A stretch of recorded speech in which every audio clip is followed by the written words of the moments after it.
Innal hamdalillah nahmaduhu wa nasta'inuhu wa nastaghfiruh wa na'udzubillahi min sururi anfusina wa min sayyiati a'malina may yahdihillahu fala mudhillalah wa may yudlil fala hadiyalah. Asyhadu an la ilaha illallah wahdahu la syarikalah wa asyhadu anna Muhammadan abduhu wa rasuluhu amma ba'du. Ikhwati iman rahimakumullah. Manusia adalah makhluk Allah yang paling mulia dan diciptakan untuk memimpin kehidupan di muka bumi. Wa huwallazi ja'alakum khalaifal ardi wa rafa'a ba'dakum fawqa ba'din darajatin. Dan dialah yang telah menjadikan kamu para penguasa di muka bumi, dan dia meninggikan sebagian dari kalian atas sebagian yang lain beberapa derajat. Oleh karena itu, Allah Subhanahu wa ta'ala mendesain manusia dalam bentuk yang sebaik-baiknya. Laqad khalaqnal insana fi ahsani taqwim. Sungguh kami telah menciptakan manusia dalam bentuk yang sebaik-baiknya.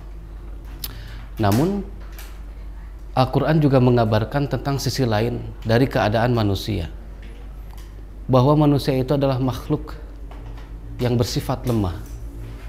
Wa khuliqal insanu dha'ifa.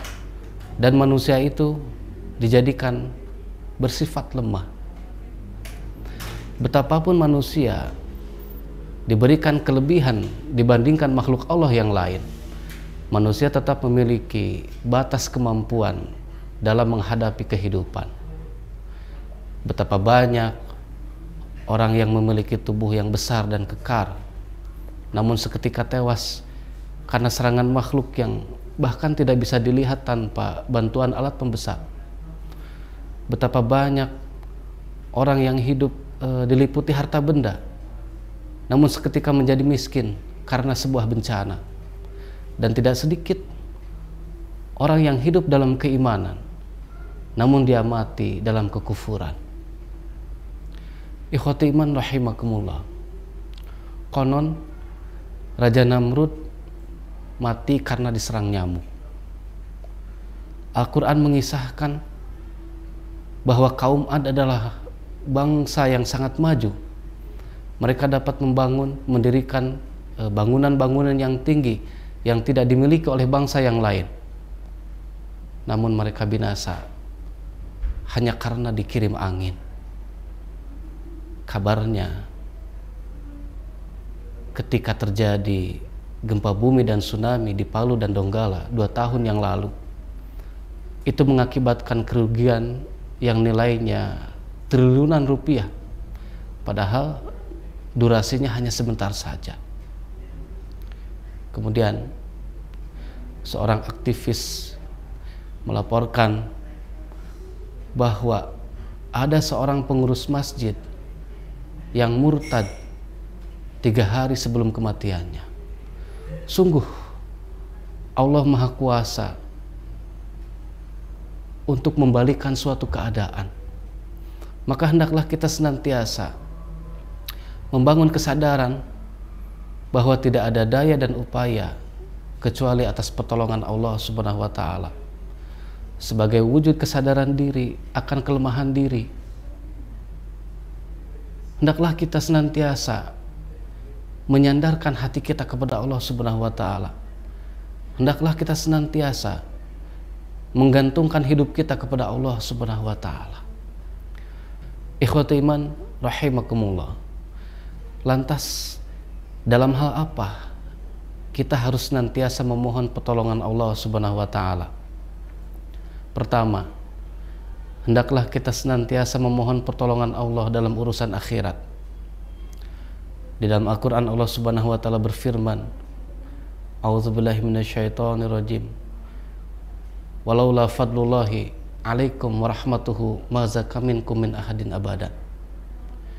Kalau sekiranya bukan karena rahmat dan karunia Allah, maka tidak ada seorang pun dari kamu yang selamat dari perbuatan keji dan munkar selama-lamanya. Di dalam sebuah hadis yang diriwayatkan oleh Imam Muslim, Rasulullah SAW bersabda, "Al-mu'minul qawiyyu khairun wa ahabbu ilallahi minal mu'minid dha'ifi. Wa fi kullin khairun ihris ala ma yanfa'uka wasta'in billah wala ta'jaz." Kata Rasul, mukmin yang kuat itu lebih baik dan lebih dicintai oleh Allah daripada mukmin yang lemah, dan pada keduanya ada kebaikan. Tamaklah kalian pada apa yang bermanfaat untuk kalian. Mintalah pertolongan Allah dan janganlah bersikap lemah. Imam An-Nawawi dalam kitab Syarah Sahih Muslim ketika mengomentari hadis ini, beliau berkata, "Wal muradu bil quwwati huna azimatu nafsi wal qarihatu fi umuril akhirah. Ihris wa maknahu ihris ala ta'atillahi ta'ala." Kata Imam An-Nawawi, yang dimaksud dengan kuat pada hadis ini yaitu tekad dan keseriusan dalam urusan akhirat. Ihris, tamaklah.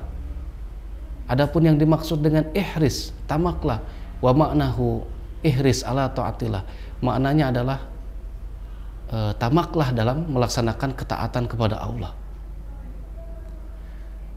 Berdasarkan syarah yang dikemukakan oleh Imam An-Nawawi, Rasulullah SAW mengabarkan kepada kita bahwa mukmin yang paling baik itu, mukmin yang paling dicintai itu adalah mukmin yang memiliki tekad dan keseriusan dalam urusan akhirat. Kemudian Rasulullah memerintahkan kita supaya bersikap tamak, serakah dalam melaksanakan ketaatan. Namun Rasulullah SAW juga mengingatkan, wasta'in billah, dan mintalah pertolongan Allah. Kenapa? Karena ketaatan itu tidak akan terlaksana tanpa adanya pertolongan Allah Subhanahu wa taala. Ikhwatul iman rahimakumullah. Kemudian hendaklah kita senantiasa memohon pertolongan Allah dalam urusan dunia. Di dalam Al-Qur'an Allah Subhanahu wa taala berfirman, A'udzubillahi minasyaitonirrajim. Wa ma bikum min ni'matin faminallahi tsumma idza masakumud durru fa ilaihi taj'arun. Dan nikmat apa saja yang ada padamu, maka itu datangnya dari Allah. Dan jika kamu ditimpa oleh suatu kemudaratan, maka kepadanya lah kamu memohon pertolongan. Di ayat lain Allah Subhanahu wa taala berfirman, wa yamsasqallahu bidurrin fala kashifa lahu illa huwa. Dan jika Allah menimpakan kemudaratan kepadamu, maka tidak ada seorang pun yang dapat menghilangkannya kecuali Dia sendiri. Dan di ayat lain Allah Subhanahu wa taala juga berfirman, aman hadzal ladzi yarzuqukum in amsaka rizqah. Atau siapakah dia orangnya yang akan memberimu rezeki jika Allah menahan rezekinya. Ikhwati iman rahimakumullah. Seringkali kita menyandarkan hati kita kepada manusia, entah itu berupa harapan atau ketakutan, padahal sungguh tidak ada seorang pun yang dapat memberikan manfaat dan juga mudarat kecuali atas izin Allah Subhanahu wa taala. Sahabat Ibnu Abbas radhiyallahu anhu, beliau menuturkan, pada suatu hari aku dibonceng di belakang Nabi. Lalu beliau bersabda, wahai anak muda, aku akan memberikanmu beberapa kalimat. Jagalah Allah, niscaya Allah menjagamu. Jagalah Allah, maka engkau akan dapati Ia ada di hadapanmu. Jika kamu memohon, mohonlah kepada Allah. Dan jika kamu meminta pertolongan, mintalah pertolongan kepada Allah. Ketahuilah, seandainya seluruh umat berkumpul untuk memberikan manfaat kepadamu, maka mereka tidak akan pernah bisa memberikan manfaat kepadamu kecuali atas apa yang telah ditetapkan Allah untukmu. Sebaliknya, seandainya seluruh umat berkumpul untuk memberikan kemudaratan, memberikan bahaya kepadamu, maka mereka tidak akan pernah bisa mencelakaimu kecuali atas apa yang telah ditetapkan Allah untukmu.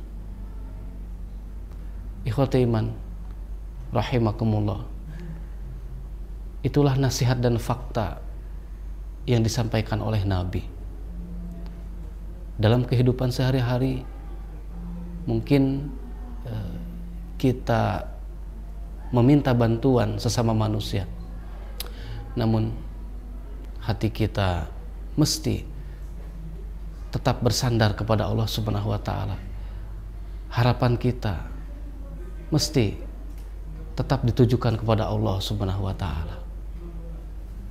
Demikianlah, mudah-mudahan Allah Subhanahu wa Ta'ala senantiasa memberikan kita rahmat dan karunia-Nya.